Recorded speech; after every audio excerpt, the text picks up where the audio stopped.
times that I'm going to be meeting with you over the next couple weeks. And so this time we're going to talk about the ability to feel.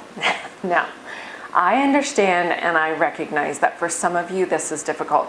I understand that for some personalities, it's just hard to connect with your heart and know how you feel about something.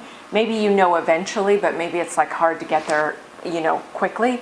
And so I understand that. And I also understand that there are many men, and I realize that's generalization, but there are people who just do not connect with how they feel.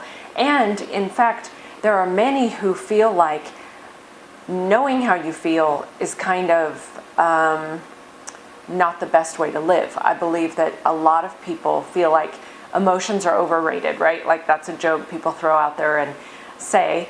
And so I want to talk about, though, why it matters, why it's important, and what it looks like. So some of the excuses that I have legitimately heard is, oh, it's not important. It's kind of like people say the thing about sleep. Well, I can sleep when I'm dead. People will say the same kind of thing about, oh, it's not important how I feel. I'm just going to do what I need to do and get on with it. Suck it up, That's common and typical. Another thing people say is it's a waste of time or energy. And so again, people with limited energy don't want to do a lot of feeling because it exhausts them or it's too much. There are people who say that they think that it literally doesn't matter. It doesn't matter how you feel, just do the thing. And then, of course, you have people who just have not had it exampled to them, so they don't get or understand the value and the need for feeling. Now, why does it matter to be able to feel when I connect with people? The reality is this. We've talked about Romans, well, it's in Romans 2:4, we talked about it. But it says, weep with those who weep and rejoice with those who rejoice, right? There's an aspect out there of being able to connect your heart to other people's hearts. It matters. It's important. It is a connecting point, and it is what builds relationship. Now, if you're going to be a great leader, you're going to need to be able to feel. You're going to need to be able to connect with people. That's going to really matter. I want to read Romans 12. This is one of those scriptures that is a little overlooked and slightly overwhelming because there's so many instructions in it. But Paul gives us, in fact, it says, marks of the true Christian. Paul lines out, here are true Christian ways to behave. So this is Romans 12, verses 9 through 21. It says, let love be genuine. Abhor what is evil. Hold fast to what is good. Love one another with brotherly affection. What does that look like? To love as brothers.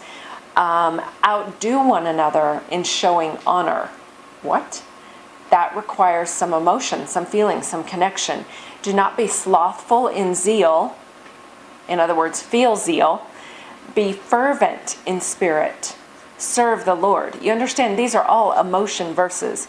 Rejoice in hope. Be patient in tribulation. Be constant in prayer. Contribute to the needs of the saints and seek to show hospitality.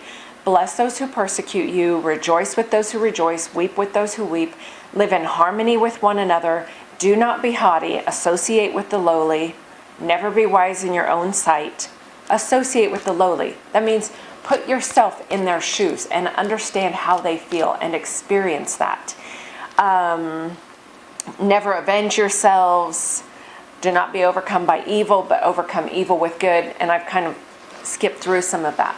So my encouragement to you is begin to connect with your heart and your emotions. Understand your feelings, and also begin to connect with and understand the feelings of others. There is a way to do that in great strength, and you can be honest and you can speak the truth and you can still love.